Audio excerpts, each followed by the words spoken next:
All right, today is Friday, actually, so we can say Happy Friday.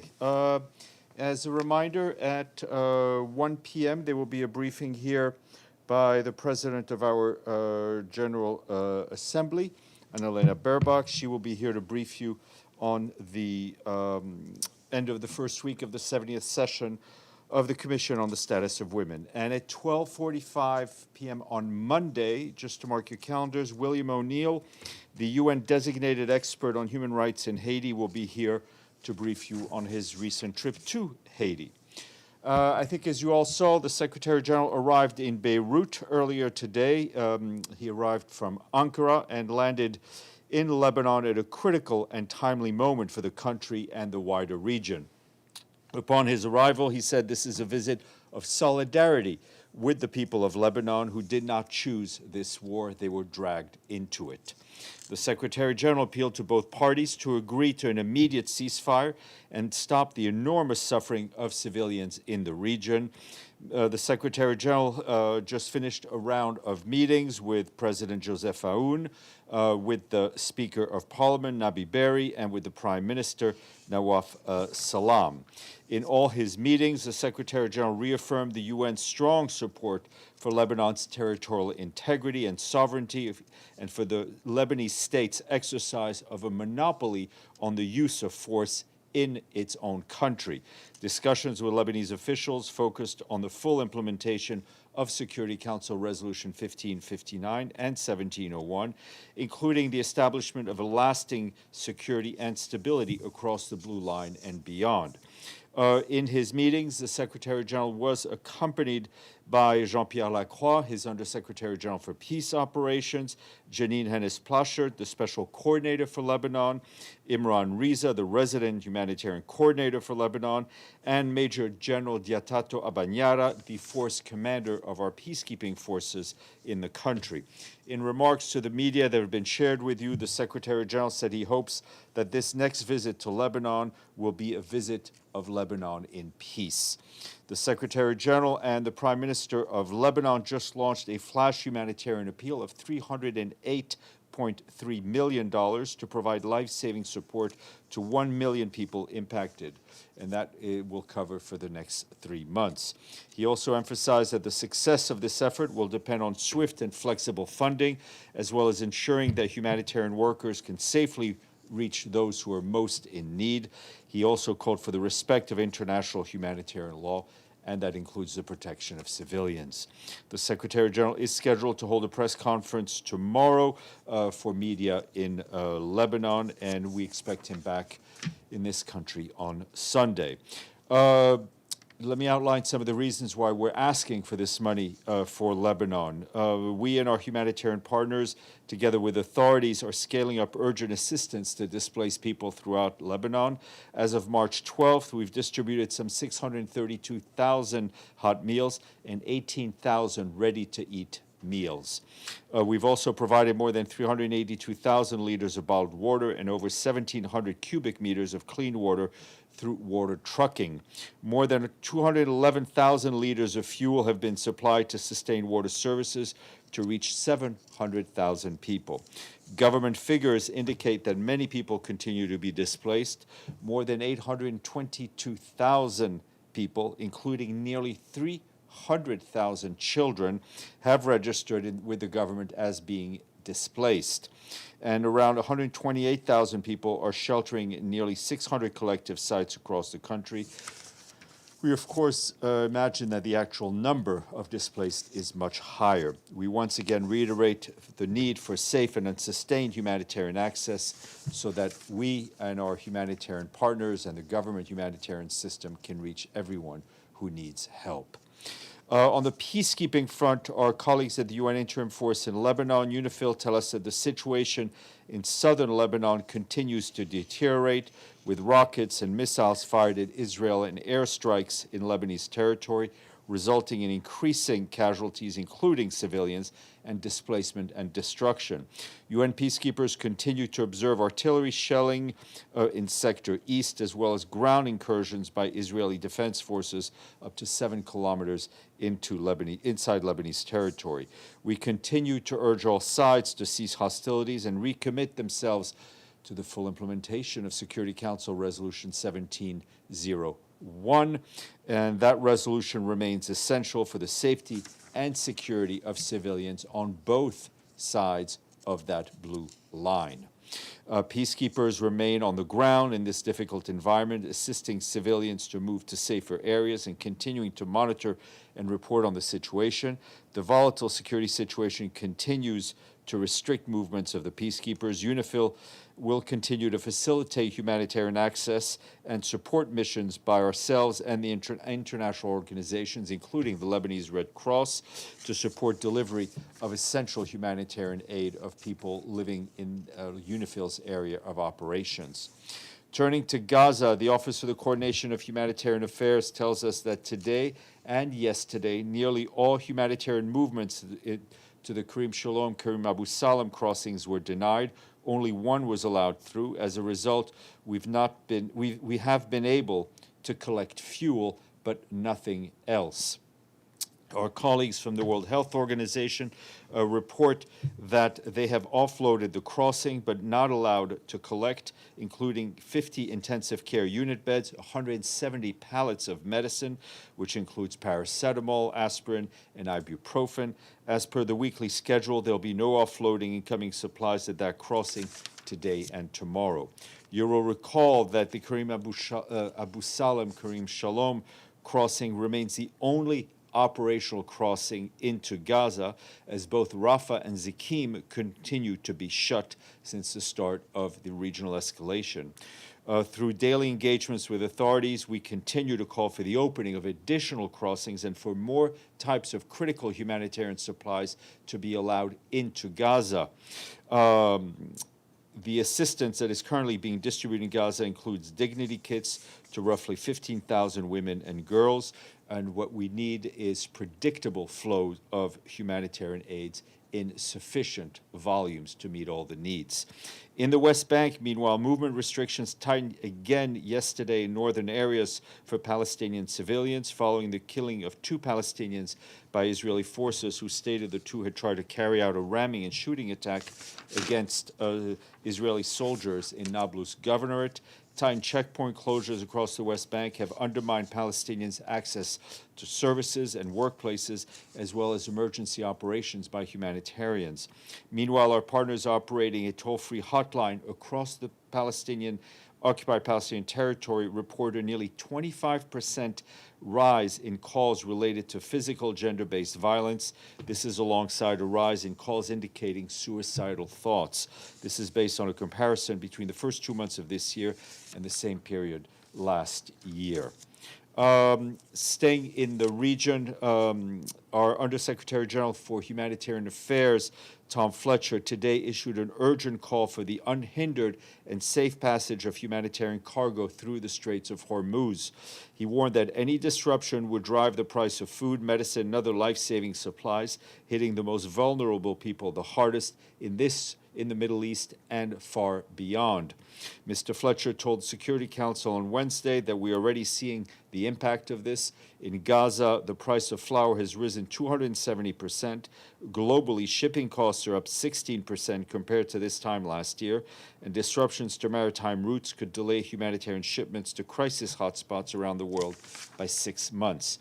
And you will have seen that there was a recent report by our friends at the UN Trade and Development, UNCTAD, who released a report with lots of interesting data that covers commercial traffic disruptions around the Strait of Hormuz. Mr. Fletcher stresses that without reliable humanitarian supply routes, millions of people risk losing access to life-saving assistance, food and medicine, and other critical supplies destined for operations in places including East Africa and other places in sub-Saharan Africa could become harder to move, more expensive to deliver at a time where famine threatens places like Somalia. Mr. Fletcher raised this issue directly with key partners and is urging them to allow humanitarian cargo to move freely through the strait so life-saving aid can continue to reach people whose lives depend on it. And turning to, this country and Europe, I think we've seen assaults on synagogues in recent days in Canada, in Belgium, in the United States, and most recently in the Netherlands. The Secretary General strongly condemns these anti-Semitic attacks in no uncertain terms. Houses of worship must be safe havens for all, and attacks on them strike at the core of our shared humanity. He calls on authorities everywhere to ensure the protection of religious sites, bring perpetrators to justice, and work diligently to counter anti-Semitism and all forms of hatred. Sunday is the International Day to Combat Islamophobia. In his message, the Secretary General said the world's 2 billion Muslims hail from all corners of the globe, reflecting the vast diversity of humanity itself, yet they often face institutional discrimination, socioeconomic inclusion, biased immigration policies, and unwarranted surveillance and profiling. He called on the international community to eradicate the scourge of Islamophobia from every country and community. And Chris, we have a quiz today. This country reportedly boasts the world's largest continuous coastline.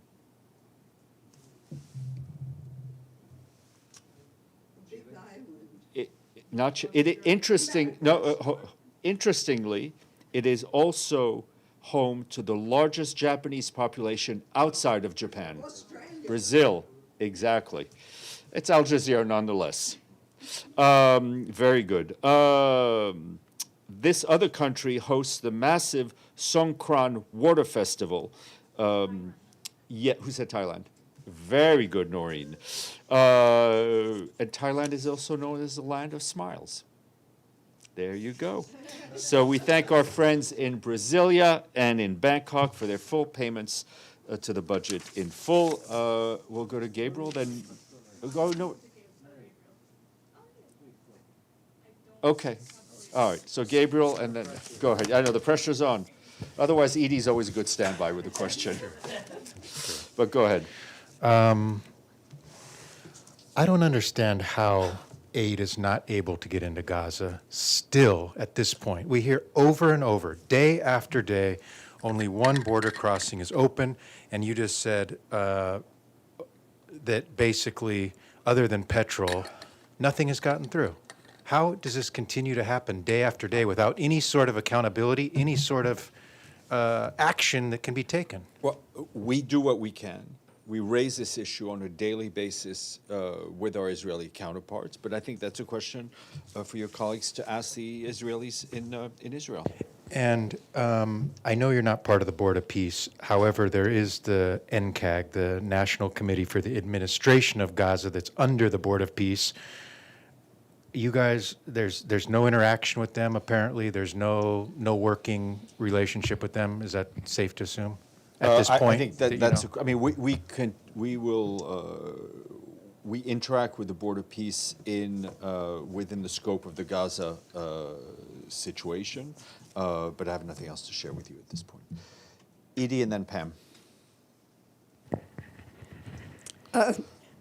Thank you, Steph. With the Secretary General in Lebanon, can you tell us if he's coming back here or if he might be making some other stops? And who else has he been talking to since he's really in the region now? I mean, right now, he landed, went straight to see the president, then saw the Speaker of Parliament, met with the Prime Minister, launched the humanitarian appeal, and I think is having an iftar dinner with the Prime Minister. So I know for a fact he hasn't had the chance to speak to anybody else besides meeting the people he's met.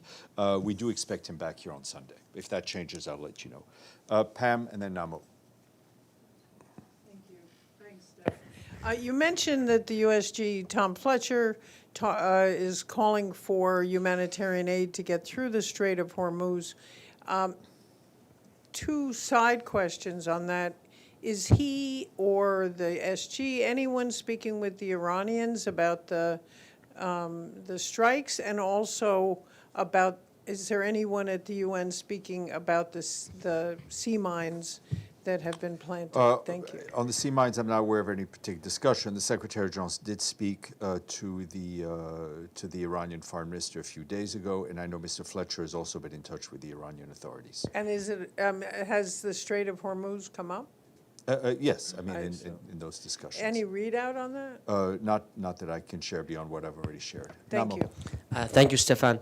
Again, on the Strait of Hormuz, CNN reports that from Trump administration officials that the Trump administration might have underestimated the impact that Iran has on the Strait of Hormuz, and that how it could remain closed for a long time.